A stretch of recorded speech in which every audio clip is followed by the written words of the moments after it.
Loué et exalté soit le Seigneur. hashimwe umwami Nous pouvons chanter cet amour. ko dushobora kuririmba urwo rukundo rw'igiciro rw'Imana. Urwo rukundo ntiruzohera. Notre amour. Hano rimwe na rimwe urukundo rwacu ubwo twibwira ngo turafise rurashobora kugira intango kagira n'impera imeze nabi cyane, ariko urukundo rw'Imana ntirugira intango kandi ntiruhera. Imana yakunze abantu bose, irakunda abantu mu gushika mu gihe cacu. Turafise amashimwe, turahimbawe, natwe ubwacu twagiriwe ubuntu bwo kumenya urukundo rw'Imana. Izina ryiwe rishimwe rishigwe hejuru. Imbere y'amasengesho turasoma mu Baroma 15. Depuis le premier verset, ici Paul dit, Guhera ku murongo wa mbere hano Pawulo aravuga, nous qui sommes forts et qui ne le sont pas, et ne pas chercher ce qui nous plaît.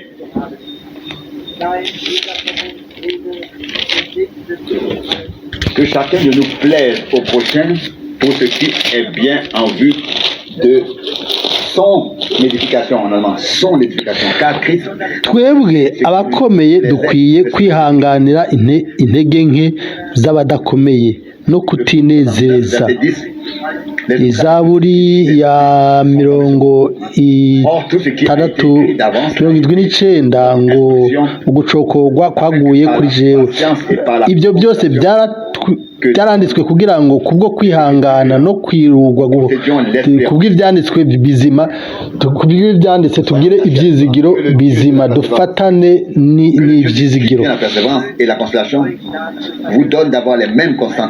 Kuko Imana ifise, ariko Imana itanga ukwihangana no guhumurizwa, ibahe guhuza imitima yanyu nk'uko Kristo Yesu agomba. N'umurongo wa 5 Baroma 15, kugira ngo muhimbaze n'umutima umwe n'akanwa kamwe Imana y'umwami wacu Yesu Kristo niyo se, nuko mwemerane nk'uko Kristo nawe yabemeye kugira ngo Imana ishimwe. Ico mvuga nuko Kristo yacitse umukozi w'abakebwe wo kubagaburira iby'Imana kuko ukuri kwayo, kugira ngo ashitse ibyo basogokuruza basezeraniwe, kandi ngo abanyamahanga bahimbaze Imana imbabazi zayo, nk'uko handitswe ngo, nico gituma nzogutazira mu mahanga ndirimbe izina ryawe. Kandi yongera kuvuga ati, yemwe banyamahanga nimunezeranywe n'abantu bayo. Kandi arongera ati, yemwe banyamahanga mwese nimushime Uhoraho, kandi amoko yose mumuhimbaze. Kandi Yesaya nawe yaravuze ati, hazobaho igishitsi ca Isaya, niwe azohaguruka kuganza amahanga, niwe abanyamahanga bazokwizigira. Imana itanga ibyizigiro, ibuzuze umunezero wose n'amahoro biva ku kwizera, kugira ngo murushirize kwizigira ibizoba muhawe n'ubushobozi bwa mpwemu yera. Gushikaha amajambo meza y'Imana. Bakundwa bene data n'abashiki banje, gushitsaho tugifise impwemu z'abazima, tukaba dushobora gukorana, kuzokwama dushima umwami. Kuko hano ibyanditswe biravuga nk'uko byavuzwe mu bahanuzi ngo amahanga yose azoshima Imana. Turagomba ko mu mahanga yose twe twaracunguwe, twarabohowe, ntidushobora guhagarika guhimbaza no guha ibyubahiro umwami no kumusenga. Turanezerwa cyane igihe cyose dukoranye ngo dusenge, dushobore kuduza amajwi yacu, turirimbe izo ndirimbo ku bw'icubahiro c'izina ryayo. Bakundwa bene data n'abashiki bacu, si uko tugomba kuraba abandi cyangwa kwiyerekana, ariko Imana iduhezagire cyane, kuko amasengesho yacu tuyaduza. Nico gituma twese duhagurukira hamwe ngo dusabe imihezagiro yiwe. Mana nkuru, ubwoko bwawe dusubiye gukorana ngo dusenge, dushime izina ryawe ryera, kuko imbere y'igihe wabitangarije kanwa k'abavugishwa nawe bera ko ariko bigomba kumera. Udutegurire rero que nous puissions être comme tu kugira ngo dushobore kumera nk'uko ugomba, tukuzanire amashimwe akuhimbara n'imitima yacu n'iminwa yacu, ushobore mwami kubikora muri kano kagoroba. Ubidukorere mwami, turavye kuri wewe, amaso yacu tuyahanze wewe. Turagusaba ntube kure ariko ube hafi yacu, tugirire ubuntu. Twabaye turi kure, turi mu vyaha, turi mu bigabitanyo, ariko watugize ubwoko bwawe, waraducunguye, waratubohoye. Ubwo rero turaguhimbaza, turashima ubuntu bwawe n'urukundo rwawe, turashima, turagusenga, turagushimira de la joie que nous avons umunezero uwo twahawe à ta parole et à toi, kubw'ijambo ryawe, nawe n'amahoro que personne ne peut nous accorder. ata muntu ashobora kuduha. We wenyene niwe utanga amahoro mazima, ata muntu ashobora kuyatwaka. N'amahoro mazima y'ukuri ava kuri wewe. Turagushimiye kandi turaguhimbaza. We wenyene niwe duhaye ibyubahiro kuno mugoroba. Ube kumwe natwe, uduhezagire twese mu buryo bwinshi. Abadashobora kuza, abadashobora kuba hano, ubane n'umwe wese mwami Imana. Turagusabye kandi Les malades, ukiza abagwaye n'abababaye. Uri muganga akomeye, secoureur, uri umutabazi, ni wowe uri hejuru y'ibintu byose. Turagushima, tushira hejuru izina ryawe ryera. nous te demandons Ube kumwe natwe kuno mugoroba, uhezagire igikorwa cyawe cyose mu izina ryera rya Yesu, amen. que font sonder l'amour Ninde yosesa urukundo rw'Imana mu mwana wayo? Oh Yesu wanje, celui que j'aime au-dessus. ni wowe nkunda hejuru y'ibintu byose. Oh, Oh Seigneur, quitter ton trône, mwami, wavuye ku ntebe yawe venir me ramener à kugira ngo uze kungarukana kuri wewe. louer Yashimwe la puissance, ububasha bw'urukundo ruri muri Yesu. honneur et gloire soit à l'agneau. Ibyubahiro n'ubwiza nibe iby'umwagazi w'Imana. Oh, mon bien-aimé, Oh mukundwa wanje Yesu, le nom qui est au-dessus de tout nom izina riri hejuru y'andi mazina yose, soit élevé et loué. ushigwe hejuru ya yandi yose. Vous les rachetez, Mwebwe namwe abacunguwe, nimuririmbane nanje ino ndirimbo y'amashimwe. lui qui nous a aimés, We yadukunze, il nous a sauvés, yaraducunguye, yaradukijije, atwoza ibyaha il byose, nous a accordé aduha, un plein et a répandu sur nous un plein salut. yasesekarije kuri twebwe agakiza kuzuye. Nihashimwe ubushobozi bw'urukundo rw'Imana muri Yesu, rwagaragaye muri Yesu umwana w'Imana. Oh Alors, à l'agneau nihashimwe n'ubwiza bw'umwagazi w'Imana. Oh Yesu wanje, izina hejuru y'ayandi yose, nushimwe, ushigwe hejuru y'ayandi.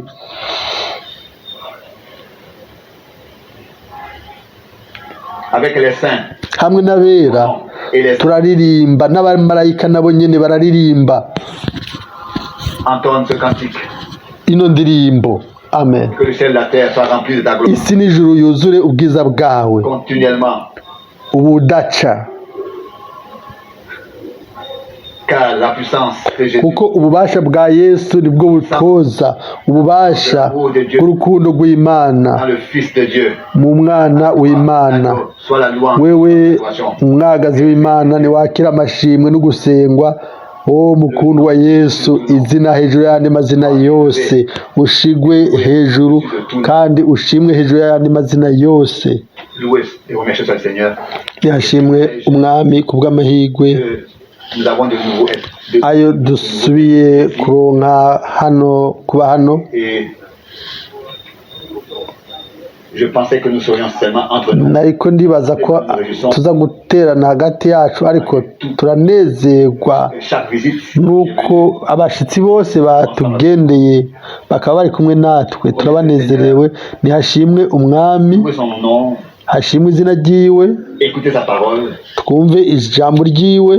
Ici, il y a une visite, les parents. Hano hari abashitsi, ababyeyi ba Guide Tsing, Les parents de la sœur vite sont venus. ababyeyi ba Sorobit baje, vu de moi, vu de mon côté ici. ku ruhande rwanje mu buryo ku murongo wa nyuma ndabona mwene data wo muri Polonye,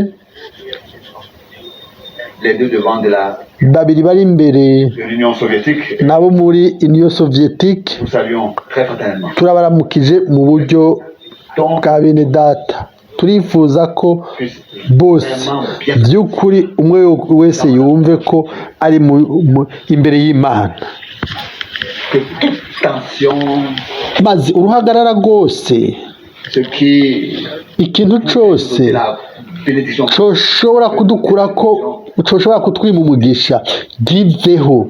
Amen. libre Maze ukwidegembya habe duhigwe, entre notre Dieu, maze dushobore guhura Imana qui yacu, vient à ses soucis et ses, maze ibibazo et ses difficultés byose aussi. byo mu buzima by'umunsi wose Ainsi, ibyo niko bizoguma bimeze gushika ku munsi wa nyuma. Ariko cyo kimwe tous les enfants de Dieu, abana b'Imana bose du Seigneur, abizigiye umwami dans n'importe quelle circonstance, mu bihe uko byaba bimeze kose, mu bihe byose ils ont fait confiance au Seigneur, bamye bizigiye umwami, expérimenté toujours de nouveau. bagize umwimenyerezo muri byose ukundi gusha, baratabagwa. Niko bimeze na twebwe uko nyine turashobora kubivuga. Imana iyizikiwe, Il fait ce qu'il dit. ibyo ivuze Comme nous pouvons être ikora ibyo yavuze. Ese ingene turabashimwa, dukenguruka ko Imana atari umuntu, il ne peut pas changer ses pensées, ntishobora guhindura ibyiyumviro byayo, changer son programme, ngo ihindure gahunda yayo, ngo uyihindure, son programme, ariko son conseil, son destin. gahunda yayo n'inama yayo yaheze imbere y'ibihe kera, imbere mu bihe bidashira, irayisohoza gusa. Nubwo mfite icyumviro ko nubwo hari akantu habaye akagorane gato mu murima wa Edeni, umugambi w'Imana uhoraho, nubwo bimeze uko uzosohozwa. Mu buryo rusange Imana nuko byerekeye ukugwa k'umuntu mu mugambi wayo munini, mu bihe bidashira, uja mu bihe bidashira, yabimenye imbere y'uko biba, yarabimenye. Nta kintu na kimwe kiyitungura ngo kiyize ko giturumbuka ivuge ngo ibi ntabyo narinzi. Oya, Imana ni Imana. Ubwo nibwo bushizi bw'amanga bw'igiciro dushobora kugira ku yuko mu buryo bwuzuye two kwizigira Imana. Inkuru z'agakiza si inkuru z'abantu, ariko ni inkuru z'Imana hamwe n'umuntu. Amen. Hari ibintu bibiri, hariho kahise, inkuru z'agakiza zivuga iby'abantu, ariko inkuru z'agakiza n'umugambi w'Imana, umugambi uhoraho uwo Imana ifise iwusohoza hamwe natwe. Ukundi gusha iyo nibajije yuko twagiriwe amahirwe muri no minsi neza neza byo kumva ijambo ritoto rivuye ku ntebe y'Imana. Iyo niba bimutse ibyo biginyuzura mu mutima.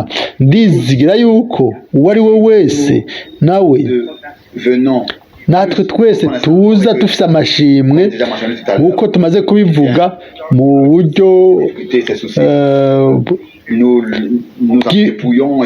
twiyambura ibyo bibazo byose n'intege nke, ariko tukizigira umwami kugira ngo ashobore kuduhezakira. Muri bino bikorane bibiri njemo ejo, uno munsi n'ejo mu gitondo, nta gahunda nateguye mbere, nta n'umurongo wa Bibiliya nanditse ku rupapuro. Ndaza gusa kugira ngo mfashijwe n'umwami, natwe twese dufashijwe n'umwami, tugire umwimenyerezo, dukurikire uburongozi bwa Mwemu. Ndagomba kuvuga yuko ijambo tumaze gusoma twese nta nubwo tworivoma ngo Pas dans une seule, mais une deuxième réunion. ngo turiheze no mu gikorane kimwe muri ino minsi ibiri. Romains 15, Ku murongo wa mbere mu Baroma 15 ngo twebwe abakomeye nous avons l'obligation dukwiye kwihanganira intege nke z'abadakomeye nous devons et ne pas chercher ce qui nous plaît. no kutinezereza. Ntitwiyumvire kuri twebwe twinezereza. Avec bon plaisir. Qu'est-ce qui est déjà contenu? Mbega harimo iki muri kino C'est une cyanditswe? grande différence. Ni itandukaniro rinini. Est-ce qu'un homme Mbega umuntu regarde à lui ariraba kuri we akinezereza maze abandi akabasuzugura, canke est-ce que Dieu mbega peut Imana regarder à nous, ishobora kuturaba twebwe, à toi et à moi avec wewe na jewe ikatunezererwa? et là nous pouvons Aho rero niho dushobora kuvuga avec assurance hamwe celui n'ubushizi bw'amanga ati umuntu yiraba we ubwiwe akinezereza akarondera ibimuhimbara, regarder à lui Imana ntizoraba bon kuri we plaisir, car no devant Dieu, kumuhimbare, kuko imbere y'Imana umuntu wese yarananiwe, qui il soit, uwo ari we wese, uwo ari we wese, ariko harahiriwe qui seulement en ce qui concerne cette écriture ici comprennent, hano umuntu atahura ko ari abantu gusa ne cherche pas ce qui leur plaît et batarondera ibanezereza, batiraba kuri bo, qui ne peuvent pas regarder avec eux. badashobora kwiraba ngo binezereze bihimbare. Abo nibo Imana izoraba igahimbarirwa, kuko n'abantu gusa, Qui ont du secours, abantu à Dieu. barindira ubutabazi bw'Imana, batabaza Imana, borogera Imana. C'est à eux qu'il fait grâce. C'est à Abo nibo igirira ubuntu, abo nibo ifasha, nibo igirira imbabazi, nibo ihindukirira. Nubwo biri Nous uko, sommes exhortés, hano turahanuwe, et malgré tout, que handitswe ngo biri ngo twebwe abakomeye nous avons l'obligation, on a dukwiye kwihanganira, dutegerezwa kwihanganira intege nke z'abadakomeye, et ne pas penser à nous-mêmes avec bon no plaisir. kutinezereza, Avec bon plaisir. no Nous kutinezereza. déjà recevoir ce verset. Mbega turagomba kwakira uno murongo mu mutima wacu no muri kazoza, ubu tuwushyire mu bikorwa. Ijambo ry'Imana si ryanditswe gusa Nous puissions tous de nouveau l'écouter. ngo twame turyumva ukundi gusha, ariko tujyake mu mitima yacu, Par l'esprit. maze ku bwa mpemu Écrit dans le ryandikwe mu mutima, dushobore hanyuma en pratique. kurishyira mu bikorwa. Ninde yiteguye ngo arishyire mu bikorwa? Ninde yiteguye kuvuga ngo mwami numfashe nshobore gushyira bino mu bikorwa? Oui. Ego, Merci. Que Dieu ego, murakoze, Imana ishimwe. Hariho bamwe badugije ibiganza, ndazi yuko hariho ikintu kituma dukekeranya kuduza ibiganza. Ni ikintu hésiter. kituma Prêt à chercher ce qui plaît aux autres. dukekeranya, si ukurondera ibihimbara abandi.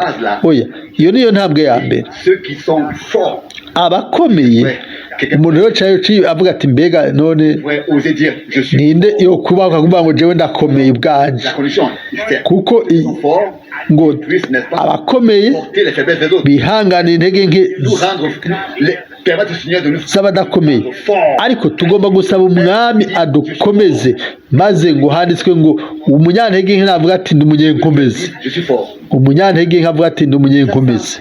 Aha rero tutishizemo inkomezi, umwami aduhaye inkomezi, tuzaba abanyenkomezi.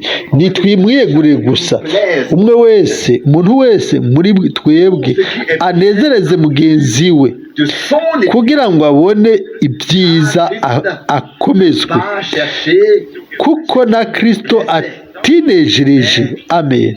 Nk'uko handitswe ngo ibitutsi ceux qui t'insultent by'abagutuka byaguye kuri jewe, sur moi. byaguye kuri jewe.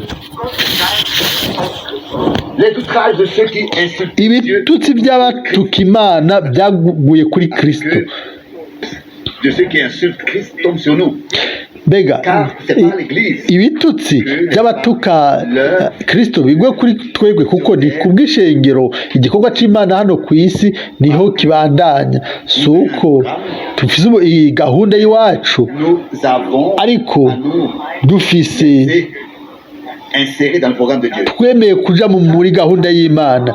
Aho si gusa kuvuga gutya, C'est ainsi. ariko niko biri Nous, grâce de Dieu, ku bw'ubuntu bw'Imana, dans son programme, muri gahunda yayo twaremeye tujamwo. Mbega ibyo murabyemera, murabishima nous ne sommes pas yuko tutari abantu bari hanze, abantu observateurs, nk'abarorerezi en train de parler un peu bavuga ibintu byo mu gihe cy'iherezo de leur accompagnement. n'imirongo no gusohora k'ubuhanuzi. Oya, dushobore Grâce de compter kugirirwa ubuntu bwo guharurwa en qui les promesses muri ba bandi amasezerano y'Imana muri no minsi asohora, que nous soyons des hommes par la grâce de Dieu, tube abantu ku bw'ubuntu bw'Imana, abo a fait une alliance, Imana yagiranye isezerano, à qui il a fait grâce, abantu Imana yagiriye ubuntu, l'a attiré à lui. abo yikwegereye kuri bo. Umurongo wa 4, Or, écrit, kuko ibyanditswe kera byose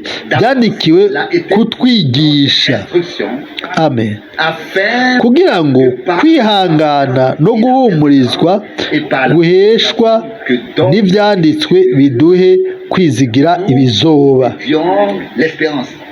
Nous soyons attachés à l'espérance. En avant. Twizigire ibizoba, ni ibyizigiro bizima kuko dukunze kubivuga, Fondée pour elle est une espérance vivante ni ibyizigiro bizima. que nous avons. Pourquoi?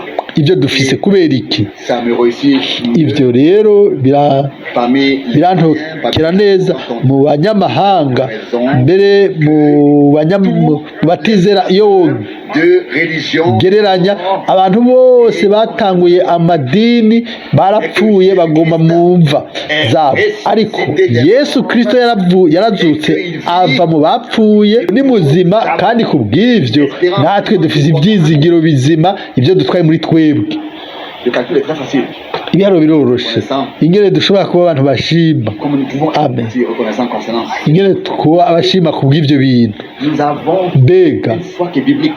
twaba dufise ukwizera ko muri Bibiliya kwera, Un effet divin ariko gufise igikorwa c'Imana du retour du Seigneur. kera muri kuko ku munsi w'ukugaruka w'umwami Cela sera complètement, entièrement bizogaragara mu buryo bwuzuye, maze muri runo rusago rwo ku isi w'intege nke runanirwa trésor rw'ibumba précieux twatwayemo fera en sorte ubutunzi bw'Imana bwinshi. Imana izokora ku buryo uru rusago ruzotsindwa no kutabora, comme il est écrit. nk'uko byanditswe. Alors la corruptibilité Ngaho rero revêtera l'incorruptibilité, ikibora kizokwambara ukutabora, ce corps mortel revêtera l'immortalité. umubiri upfa uzokwambara ukudapfa, ariko byanditswe mu Bikorinto ba mbere 15:54.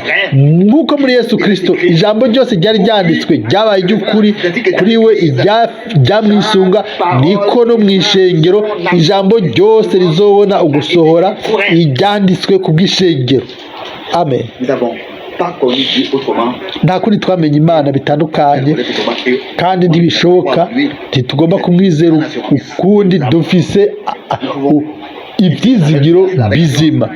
Gloire à Dieu. Imana ishimwe, kuko existe un peuple qui serait mbega ni hehe ho bari ubwoko nk'ubwoko bw'Imana, abantu bizeye umwami, qui ne trie pas. Ça, nous acceptons ça, nous n'acceptons pas. abantu batasobanura ngo ibi turabyemera, ibi ntitubyemera, ibi turabisobanura ukubi. Oya, bashobora kwizera gusa nk'uko ibyanditswe bivuga. La vraie foi. Uko niko kwizera k'ukuri. Une fois pour toutes, Rimwe burundu transmise. kwahawe abera, kandi uko kwizera niko tugwanira, niko byanditswe ngo mugwanire ukwizera ukwahawe abera rimwe rizima. Qui sont les saints? Ni bande abera? Les bien-aimés. Ni bande abakundwa? Qui sont les enfants de Dieu? Ni bande abana b'Imana? Abo bose Qui par la parole, abo kubw'ijambo ry'Imana na mpemu w'Imana bavutse ubwa kabiri, bagiriwe ubuntu, bakiriwe ubuntu bw'Imana, bagirirwa imbabazi z'ibyaha byabo la foi en Jésus-Christ. kubwo kwizera Yesu Kristo umwami wabo, Nous parlons de fautes et qui ont été bagiriwe imbabazi baremegwa. Hanyuma haravuzwe umurongo wa 5 de Romains 15. mu Baroma 15, ariko Imana itanga ukwihangana no guhumurizwa, ibahe guhuza imitima yanyu kuko Kristo Yesu agomba. Ninde agomba n'ibi navyo kubishira mu bikorwa? Ninde yiteguye kuvuga ngo mwami shobore kuba nk'uko wabivuze hano mu ijambo ryawe, bamwe n'abandi duhuze imitima, atari mu buryo bwawe cyangwa mu buryo bwanje, ariko duhuze umutima mu buryo bwa Kristo, maze ibyiyumviro byari muri Kristo bibe muri twebwe twese, bijya nyine Kristo yari afise. Nta gihe gishitse nasomye ngo umwana w'umuntu ntiyaje ngo bamukorere, ariko yaje ngo akorere abandi ubwiwe, akore mbere atange n'ubuzima bwiwe kugira ngo habe ugusubizwa hamwe n'Imana. Nibyo yari afise mu mutima, si ukugira ubuzima bwiwe ariko ngo apfe, apfire ba bandi bari bagiye mu rupfu, abafashe, abatabare abatashobora kwitabara ngo bifashe, maze abagarukane ku Mana abari batandukanywe n'Imana. Ibyo nibyo byiyumviro byacu, ibyiyumviro nk'uko byari muri Kristo umwami wacu. Imana gusoma umurongo wa 5, ariko Imana itanga ukwihangana no guhumurizwa, si iby'iwawe n'iby'iwanje, ibyo byose biva ku Mana. Ibintu byiza byose, ibintu byose biduteza intambwe mu buryo bw'impwemu biva ku Mana. Ibahe ibafashe guhuza imitima yanyu nk'uko Yesu agomba, kuko Kristo Yesu agomba. Ingene byaba bitandukanye kuri twebwe, yaba iminsi yose twagomba kwibaza ngo umwami aratubona, aratwumva, akabona byose. Mbega ingeso zacu zohinduka gute hamwe akanya kose twemera tuti umwami aratubona? Ibiba byose biriko biba mu nyonga h'Imana, aratwumva ariko aratwumviriza. Two kwibaza kuri ibyo ko umwami atigera duheba, ko iminsi yose yama ari hahandi yumva ibyo tuvuga, araba ibyo turiko turakora. Amen. Yaba ibyo twari tubifite mu mitima nk'uko tubyibaza, mbega twobayeho gute bamwe n'abandi? Mbega twohisemwo gute amajambo mu kanwa kacu iyo tubwira mugenzi wacu? Ingeso zacu zoba zimeze gute umwe n'uwundi?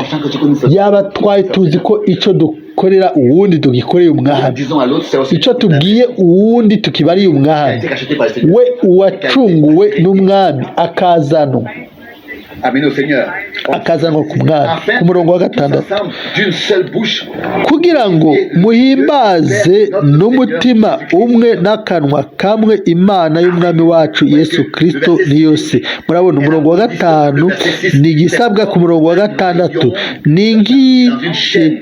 ni nk'akagozi ko mu isheni, umwe arakeneye uwundi kugira ngo iyo sheni ikore nk'uko Imana ironka ifitiye uburenganzira. Hano ku murongo wa 6, si ibyanditswe byose byaba bifise igisabwa gute Imana itazoduha hana byose nawe we ataretse n'umwana wiwe? Imana twe nakidusaba ibintu byose igomba kuronka mu buzima bwawe, igomba kubiguha no kubimba. Ni gute Imana itazoduha byose hamwe nawe n'umwana wiwe we atamuretse? Turagomba kwakira ubuntu ku bundi. Kuno mugoroba kandi turashobora mu mwuzuzo bw'ubuntu bw'Imana tukakira ubuntu bugeretse ku bundi, guhumurizwa n'ibyizigiro n'ubuhungiro, gushigikirwa. Ibyo dukeneye byose turashobora kubyakira ku bw'ubuntu bwiwe. Rero kugira ngo twese hamwe, murongo w'indwi, asomye umurongo w'indwi, nuko mwemerane nk'uko Kristo nawe yabemeye. Amen. Kugira ngo Imana ishimwe. turamaze kandi kuvuga kenshi kuri kino cigwa kuno murongo. Imana muri Kristo yaratwakiriye uko twari turi, yego nivyo, yaciye iduhindura hanyuma natwe dutegerezwa kwakira abandi nk'uko umwe wese ari, maze hanyuma tureke guhinduka, umwe wese ahinduke kubw'Imana. twe ntitushaka kwihindura kandi ntitwoshobora no guhindura uwundi, ariko tureke Imana aba ariyo ihindura, twe twakirane umwe wese nk'uko ari. turagomba yuko Imana ituzana tukarorana n'ijambo ryayo, kugira ngo uguhinduka kuva imbere kuza inyuma, ntikuva inyuma kuja imbere, ariko kuve imbere. mu buryo bw'inyuma urashobora guhinduka, ugomba guhindura umuntu, ukabwira umuntu ibyo ategereza gukora n'ibyo atategereza gukora, yego n'ibindi, tugahanurana. ariko umunsi umwe azohagarika gukora ibintu atari byiza, ariko si cyo cyemezo yuko yahindutse bivuye mu mutima. birakwiye yuko twese tugaruka tukaza kumva ubutumwa bwiza bwuzuye bw'umwana w'Imana, maze ubwo butumwa umuntu wese abwumva mu mutima wiwe, akogwe ko ubushobozi bw'Imana bumuhindure, Imana imuhindure. hano hari icyumviro tutoshobora kuvuga nk'uko byategerezwa. ku murongo w'8 icyo mvuga ni uko Kristo yacitse umukozi w'abakebwe wo kubagaburira iby'Imana kubw'ukuri kwayo, kugira ngo ashitse ibyo basogokuruza basezeraniwe. iki ni icyumviro cyuzuye mu mutima wanje twese. ibi binyibutsa icyaha cy'inkomoko, nta n'umwe yoshobora kukizunguruka ngo agice iruhande. na Aburahamu imyaka 430 yari amaze kuronka isezerano hataraza n'ibyagezwe n'ugukebwa. ibi byategetswe kwibutsa icyaha cy'inkomoko. aha ntawe ushobora guca iruhande. Imana ntiyahinduye umuntu inyuma yo kugwa. umugore yamubwiye ko azobyara ababaye, ariko igihe gishitse Imana yatanze amasezerano, yashizeho isezerano. aho rero haciye hakurikira ugukebwa. ubu ushobora kubisoma ni mu Baroma 4, hano haranditswe mu Baroma 4 umurongo w'9. Ce bonheur n'est-il que pour les circoncis ou est-il également pour les mbega ubwo buhibwe buvugwa ku bakebwe bonyene canke batakebwe nabo? kuko tuvuga tukwizera kwaharuwe kuri Aburahamu kukugororoka. kwaharuwe ryari? yari yarakebwe canke ntiyari bwakebwe? ico gihe suko yari amaze gukebwa, ariko ntiyari bwakebwe, kandi ahabwa ikimenyetso. niko gukebwa kuba ikimenyetso c'ukugororoka kwavuye kuri kwa kwizera yari afise atarakebwa, kugira ngo abe hano sino kwinjira mu idonido, ariko umuntu wese atararonka ukuguhishurwa kw'Imana kw'icyaha c'inkomoko mu murima wa Edeni ntashobora kumenya ibyo. sinzi ingene azoshobora gutahura umugambi w'agakiza w'Imana. mbega ni gute azoshobora gutondeka ugucungurwa n'ukugwa k'umuntu? mbega yobyakira gute atabishuwe n'Imana? kimwe gifatanije n'ikindi. ugucungurwa nk'uko byabaye nabyo bifatanije n'ukugwa k'umuntu. umurongo ngo Kristo yabaye icyo mvuga ni uko Kristo yacitse umukozi w'abakebwe wo kubagaburira iby'Imana. kubera iki umwami wacu umunsi w'8 yategerezwa gukebwa? murabizi ko ariko byanditswe muri Bibiliya.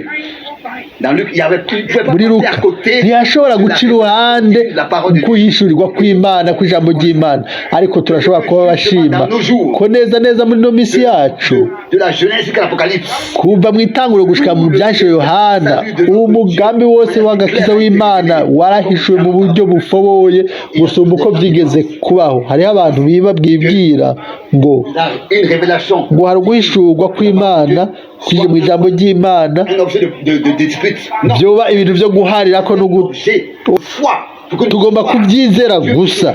Imana iduhishura ijambo ryayo. Nitwibaza yuko hari ibihari ku by'Imana yahishuye,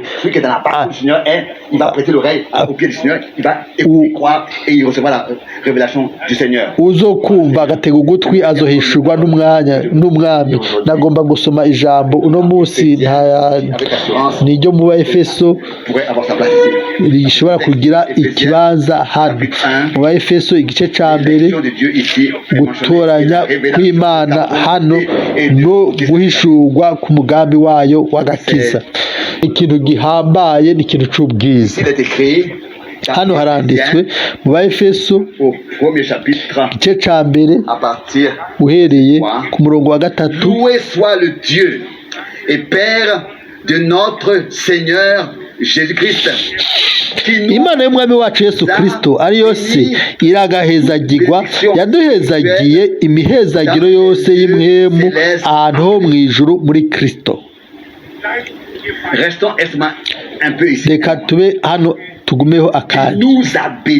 Yaduhezagiye.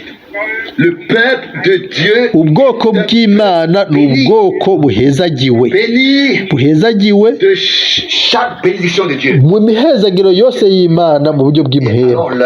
Aho rero umwe n'uwundi azaca yibaza ubwiwe ngo singomba kwihenda ngo nibeshe ngo ndabuze kiriya.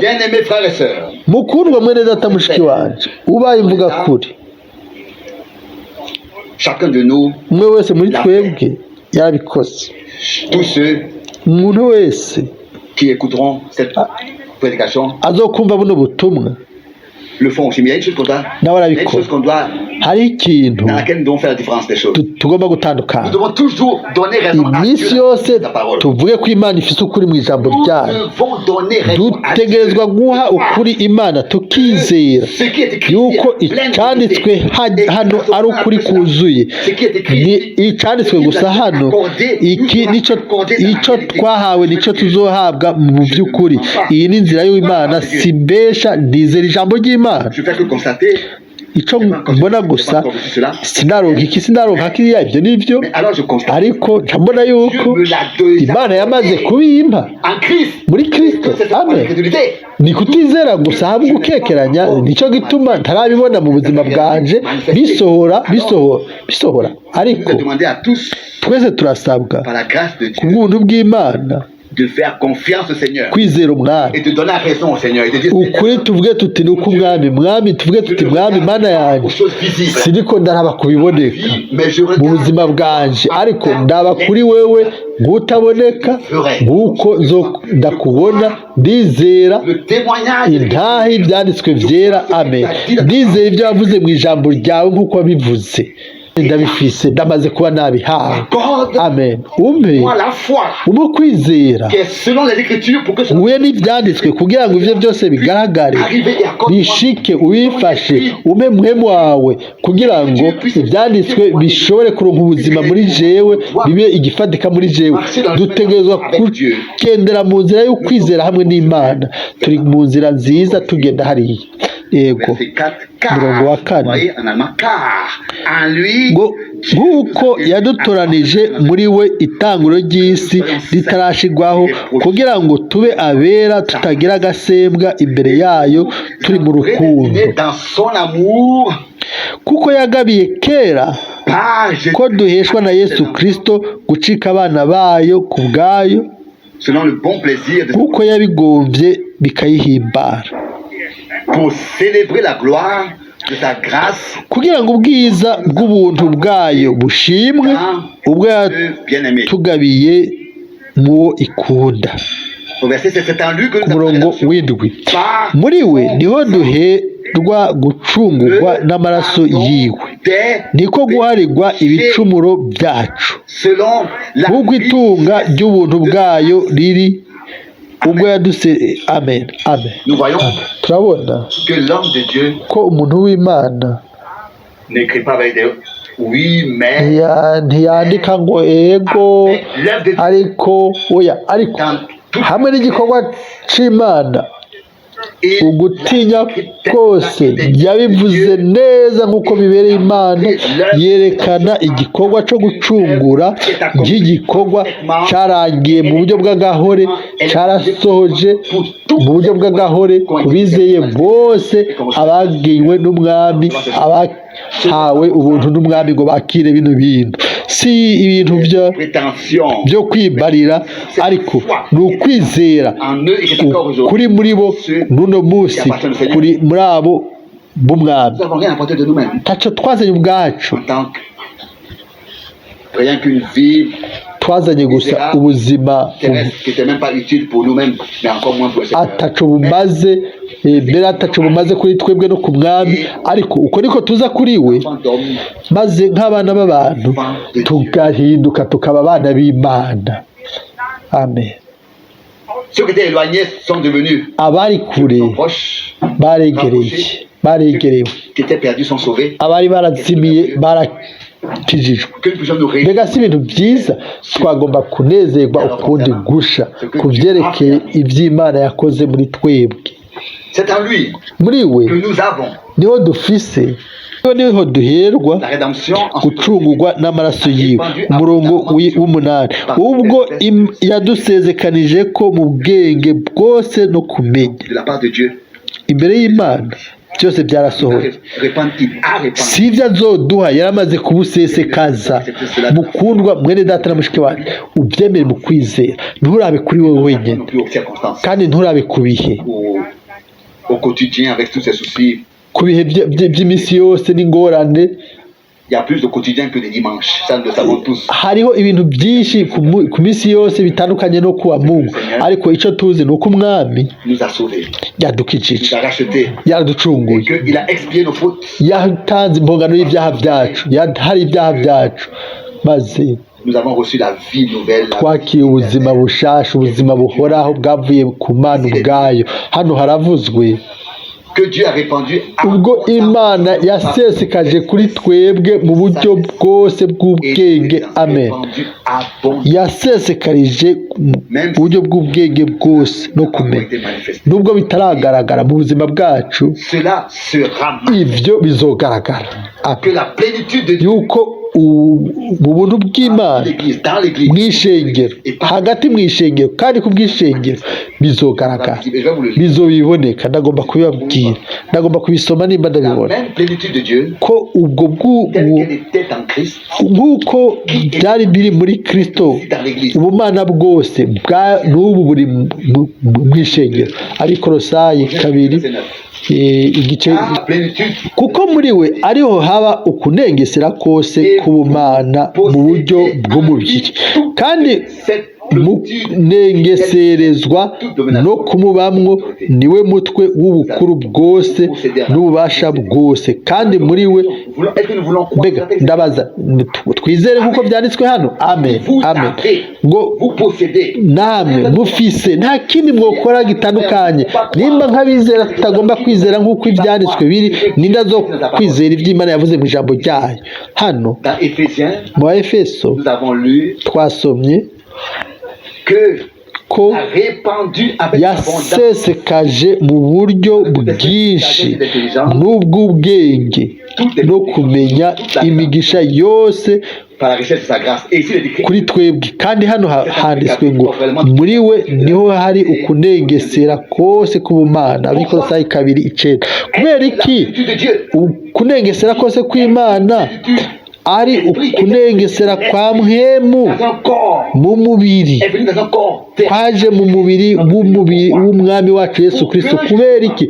Ni kugira ngo neza neza uwo mubiri wo ku isi nk'ikimazi kuri abo bose bakeneye gukizwa, bagomba kwemera ako gakiza bazanwe, kugira ngo uko kunengesera kwa mpwemu mu bacunguwe gushobore kubamwo nk'uko kwari mu mucunguzi. Amen. Nk'uko mwene data Branham abivuga ahantu runaka, birahuye n'ubutumwa bwiza bwa Yohana. Imana muri Kristo, Kristo nawe mu ishengero. Amen. Byose muri bose birongowe n'Imana, kuko muri we harimwo ukunengesera k'ubumana bwose. Umurongo w'icenda turavuga tuti amina. Yego, twiyumvira ku murongo wa 10. Umurongo w'icenda nta ngorane dufise, ngo kuko muri we ariho haba ukunengesera kose k'ubumana mu buryo bw'umubiri. Aho turavuga ngo amina amina amina. Ariko rero ku murongo ukurikira, wowe na jewe ntiturabona inyishu dukeneye y'Imana. Bica bibandanya ku murongo wa 10, kandi munengeserezwa no kumubamwo, natwe turosemwo umugabane muri ino gahunda y'Imana. Ubu ni twebwe. Mbega mwibaza ngo umwami yaje kubwiwewe? Oya, yaje kubwira twebwe. Yagomba kudukiza, yagomba kutugarukana aho twahoze, yagomba gusubira kutugirira ubuntu. Ubu rero ukunengesera k'ubumana kwari muri we, kugira ngo dusubire kuce kuza muri twebwe kubwa amaraso y'igiciro y'umwagazi. Twaracunguwe turayemera ngo niwe mutwe w'ubukuru bwose n'ububasha bwose. Mbega turagomba ibintu umutima wacu wose tubyizeye. Amen. Ukundi gusha bibi bintu bifadika, tuvuge tuti ni by'ukuri, ariko ukavuga uti ntibiraboneka mu buzima bwanjye no mu ishengero. Mbega turabe kubiboneka, cyangwa tuvuge mu gutekeranya, mu kutizera. Mbega turwanye Imana? Oya, reka tuyizigire Imana, tuvuge tuti ndizeye yuko ukwizera kwanjye guke neza neza nk'uko ukuzura kunengesera kw'Imana kwari mu mucunguzi mu mubiri, nuko niko neza neza nanjye wancunguye, wankijije, wambohoye, kugira ngo uko kunengesera kw'Imana kube muri twebwe abizera. Uko niko umugambi w'Imana umeze kuri twebwe.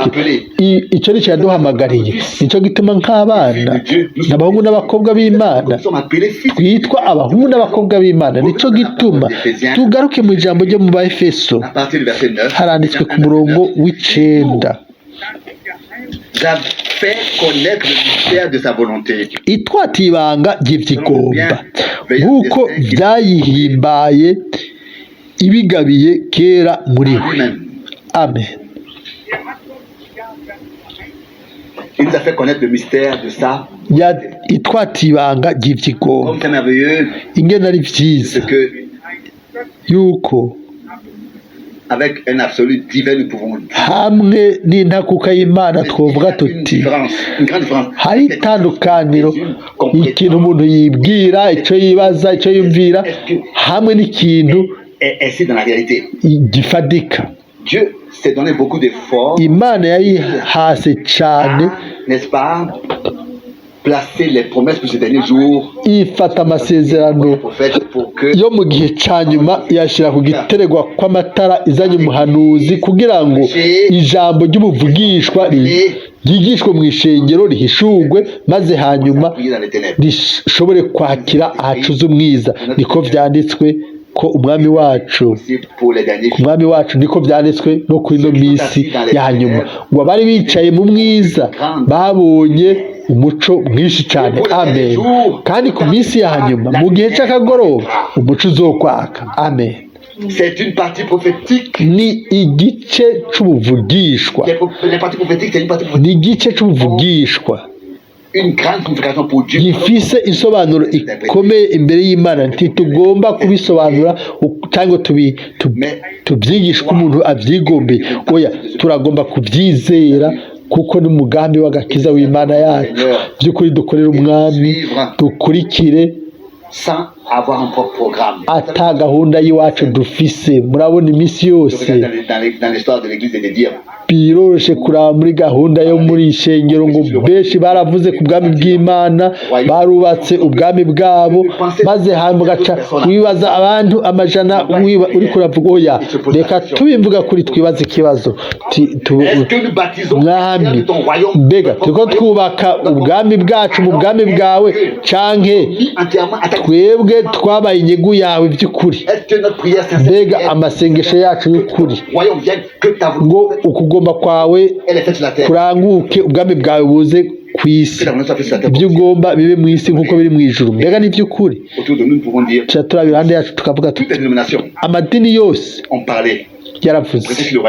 yaravuze ku bwami bw'Imana, barigishije, ariko bubatse ubwami bwabo. Ariko muri kino gihe cy'iwacu tubayivuga kuri, tukaraba tukavuga tuti benshi bakira ijambo muri kino gihe bararifashe, ariko iryo jambo baciye bakora ibintu by'iwabo. Mu butumwa bwiza bavuga ntihakirimo ibintu by'Imana n'intumbero y'Imana, igikorwa cy'Imana. bikwegera ko abantu biyubakira ubwami bwabo, bafise abantu iruhande yabo, abo bagize inyegu bakibwira ngo bariko bubaka ubwami bw'Imana, ariko bakumva mu bwami bw'Imana nta kibanza kiriyo ku bwami bwawe n'ubwami bwanje. Aho rero ntushobora gusoma ijambo ry'umuhanuzi Daniyeli 2:44 haranditswe ngo mu gihe Imana izohagurutsa ubwami butazovaho, butazosubira kuba ubw'undi muntu, izomenagura ubwami bwose, ariko ubwami bwiwe nibwo buzogumaho. Ibyo navyo ni iby'igiciro ku ishengero ry'Imana nzima. Canke twubaka ubwami bwacu, canke turi mu bwami bw'Imana. Kandi muri ubwo bwami natwe turubatswe. Aho rero hari ibintu bibiri bikenewe. Ubwa mbere dutahure yuko ubwami bw'Imana butaza mu buryo bavuga ngo buri ngaha canke buri hariya, kuko ubwami bw'Imana butegerezwa kuba muri wewe no muri jewe. Amen. Kugira ngo ube hagati yacu. Uko niko ku bwami bw'Imana Imana yashize muri wewe, nawe uzoshobora gushirwa mu bwami bw'Imana. Iryo niryo banga ryose iryo turiko turavuga hano. So kuvuga gusa ikintu ico dushobora kuvuga ko amajambo, ariko mu buryo bufadika tubona ibyo ari byo. Ndabivuze mu buryo bufoboye. Byobaye bibabaje kuri jewe, byobaye ikintu kibi hamwe nokora ikintu ciwanje jewe ubwanje, noca mpagarika, sinobandanya n'isaha n'imwe ntazi neza yuko 100% ndi mu bwami bwiwe, nashizwe mu bwami bwiwe, kuko ubwami bwiwe bwashizwe muri jewe. Amen. Yego, ibyo nawe uwo bisubira mu mwene data Rusi. Ibyo ni ukuri kuzuye. Ibisigaye byose bifite ku mpera bizozana guteterwa. Abantu no munsi udashobora kwibaza ku mpera, ntiwibaze ngo imborerwa abo nibo bazoteterwa ku mpera. Oya, ntacyo barindiriye abo mu bizoza guteterwa. Bizuba kuri ba bandi bari barindiriye ikintu. Abantu bari bavuga ngo bagiye guhura n'umukwe, bari bibaza ngo bazoja mu izamurwa bagakuramo abandi bose. Nta muntu n'umwe dukuramo, ariko turemera tugashirwamwo n'Imana. Turagomba ko ubwami bwiwe buba muri twebwe, maze nous soyons dans son royaume.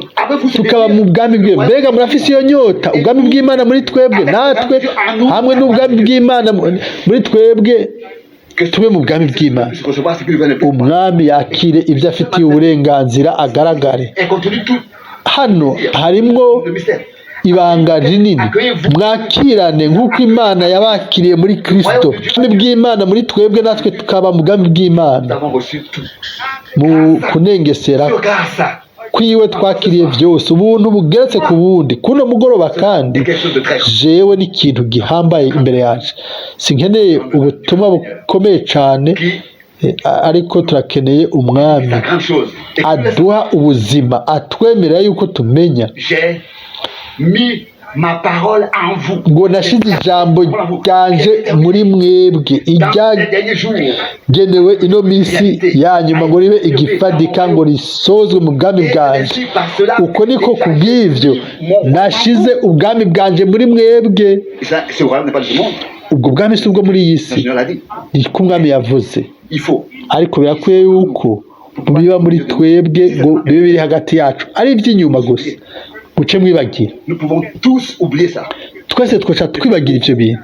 Benshi ubwami bw'Imana mu buryo bubabaje ni ikintu cy'inyuma. Oya, birakwiye yuko ubwami bw'Imana buba buri muri twebwe, nitwaba tugomba kuba muri ubwo bwami bw'Imana. Ndizera yuko Imana irongora ibintu gutyo. Uko niko yabikoze.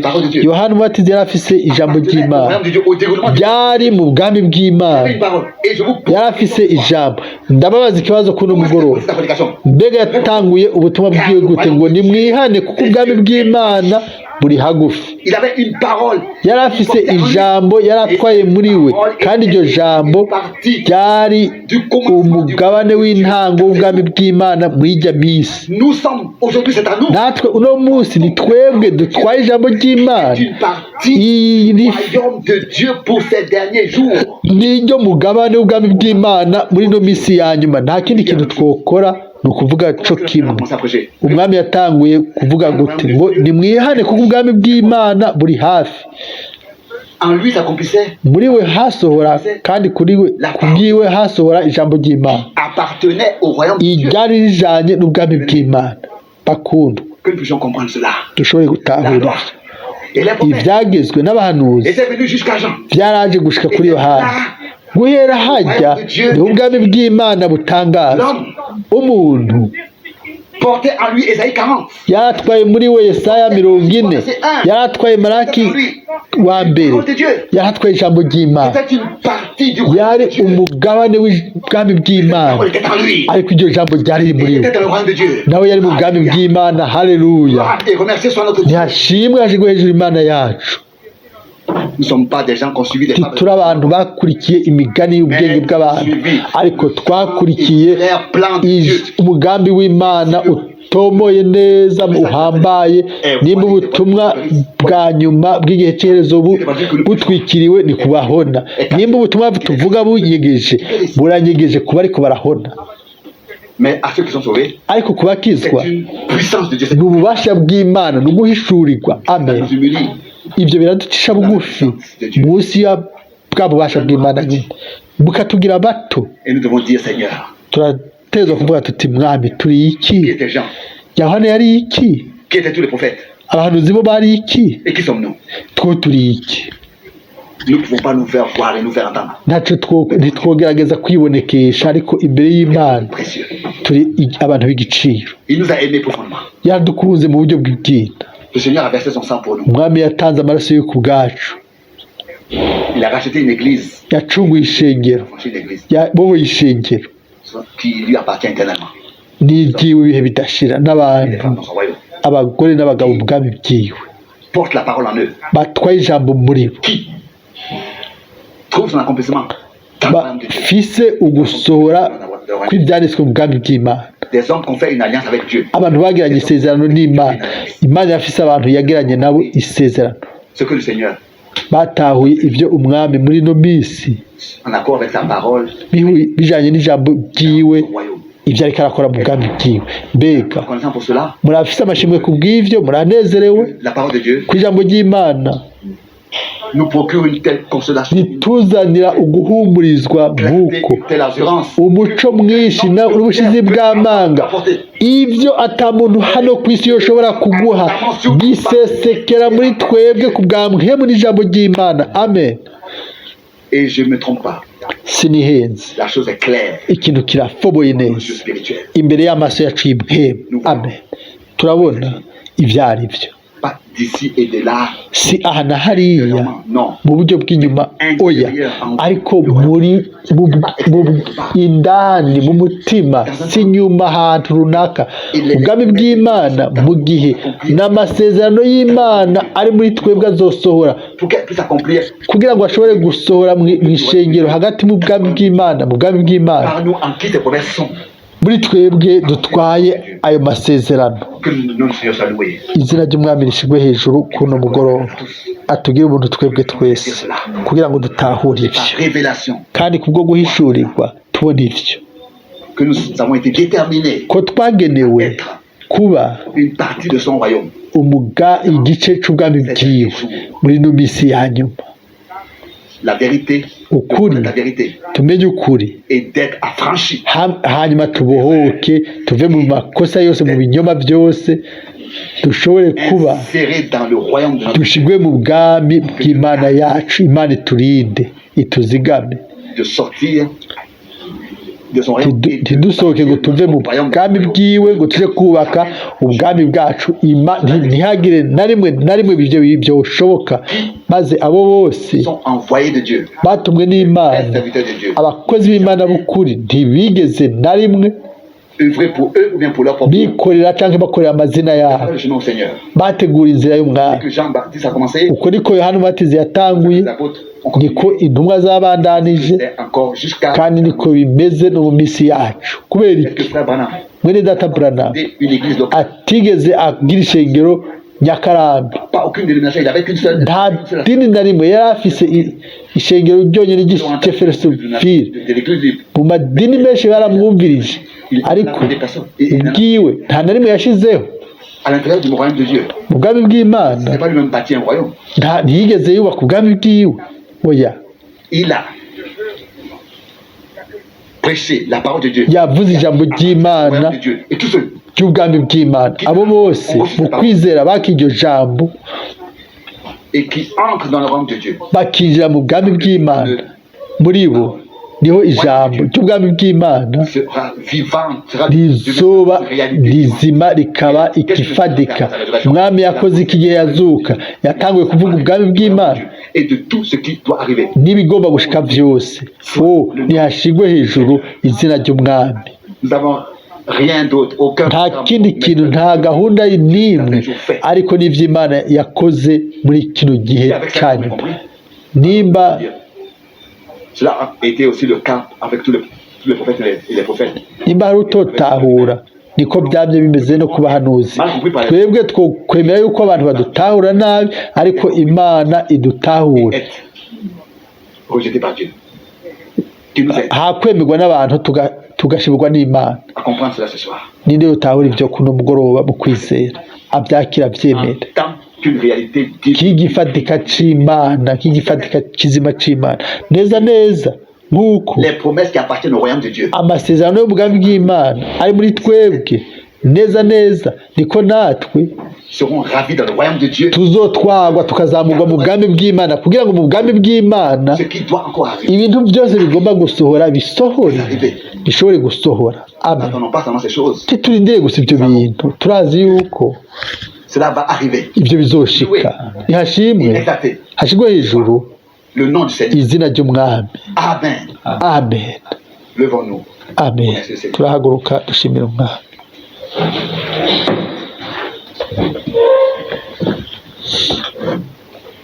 Alléluia. Seigneur, nous te remercions. Aleluya, mwami turagushimiye. Oh Dieu. Oh mana, Oh Dieu. oh mana, En toi, nous avons reçu grâce sur grâce. twakiriye ubuntu bugeretse ku bundi buvuye iwawe n'ubushizi bw'amanga répandu sur nous. n'ukunegeserwa k'ubumana bwasesekaye kuri twebwe. Turagushimiye, Accorde ta grâce à tous. utugire ubuntu twebwe twese, Que de la foi nous kugira ngo mu puissions kwizera tubifate, et de ne pas travailler en nous-mêmes. ntitugombe gukora Mais ubwacu, regarder à toi et à ariko toi turabe kuri wewe wenyine, et bâtir sur toi twubake kuri wewe, dushyire hejuru izina ryawe, ce que tu as fait. Nous aurons twubakire ku byo wakoze. Turagushimiye ko watubwiye, turagushimiye ko usubiye kutubwira ukaduhishura ijambo ryawe. Turagushimiye. Amen. Amen. Data wo mu ijuru, uno munsi kandi Je te remercie ndagushimiye kuno mugoroba pour la clarté et la kubwo vérité de ta parole. ugufobora n'ukuri kw'ijambo ryawe. Ndagushimiye ko ubwami bwawe ari igifatika c'Imana hano kuri ino si. Ta parole Ijambo est ryawe dans nos cœurs. riri mu mitima yacu, La parole de la ijambo ry'amasezerano. Je te remercie Ndagushimiye de ce que yuko ubutumwa bwiza bw'ubwami bw'ijuru est prêché à tout bubwirwa amahanga yose l'évangile. mu bwoko bwose. Nta na kimwe kibuze muri buno butumwa bwiza. Dans cet évangile, Umugambi wose w'agakiza bw'Imana urimo muri ubwo butumwa bwiza. Ndagushimiye ku bw'ibyo. Haleluya. Mwami, uri mwiza cyane, uri ubwiza bwinshi, uri hano, tu as parlé avec wavuganye natwe. ton royaume. Ubwami bwawe Il n'y a pas de ce monde. si ubw'isi. Ici, il n'y a pas de sagesse de ce monde dans ton royaume. Hano nta bwenge Dans ton royaume, bw'isi buriho mu bwami bwawe. Mu bwami bwawe hasohokamo ijambo ryawe. Haleluya. tu es roi Uri umwami dans ton royaume. mu bwami bwawe. O mwami, Que tu puisses ushobore exercer ta domination sur nous. kuganza, Ta domination sur nous. kutuganza twebwe. Sous ton Ufate byose dominer. utuganze, maze mu bwami bwawe ibintu byose bitegerezwa gusohora nk'amasezerano y'Imana tubitware ubu muri twebwe. Aleluya. Ibyubahiro n'ubwiza no gusengwa bibi by'izina ryawe, De ce que déjà en nous, le ko royaume muri twebwe ubwami bwawe bumaze kuba buri muri mwo, kandi n'amasezerano yawe tuyatwaye muri twebwe. Natwe dufite ubwami bwawe, tukaba turi mu bwami bwawe. Ushimwe ibihe bidashira. Amen.